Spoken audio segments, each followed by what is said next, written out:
So the next thing we want to talk about is this thing called an index fund. Part of the reason that we're here today is we're actually creating a fund specifically for this class. And so if you are an accredited investor, which they probably should have asked when you were downstairs, you probably have a little red dot on your sticker, on your name tag, and we're handed a packet that had the investment background on all the companies. To do a index fund like this, you have to have a strategic partner. There are some national partners that do this. This is the new, if you've heard of it, equity crowdfunding. That's the SEC issued the regs, gosh, maybe a year and a half ago.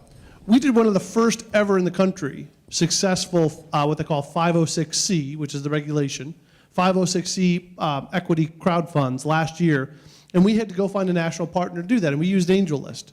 But there's a couple other, WeFunder and Seed Invest and a couple others.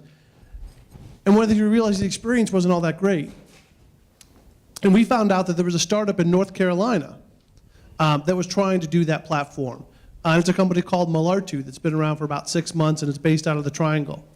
And one of the strategic decisions that we did is say, as a North Carolina-based incubator trying to support what's going on here, why would we support companies outside of North Carolina when there's folks here trying to make this happen?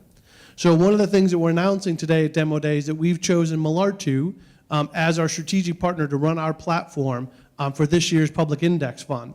And actually right now they're having a huge event in the Triangle where they're announcing the same thing. And so we didn't put their hashtag on there, but I think it's just at Malartu. So if you, at Malartu Funds, thank you, Rachel. If you wanted to tweet that out and say, hey, congratulations, partnership, whatever, we'd appreciate that. And I think the folks in the Triangle will know that folks in Charlotte understand that this is kind of a statewide push, and collaboration with our region is really important.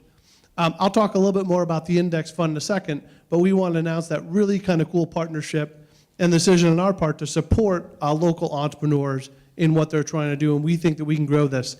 It's also interesting because part of their mission is to aggregate investors in the Southeast with deal flow in the Southeast, because if you add up what's happening in this activity, we can go compete with the bigger marketplaces, where I don't think we can do that on our own as Charlotte or as Raleigh or even Atlanta, quite frankly, or certainly not a Richmond or a Nashville. So that's kind of exciting news for us.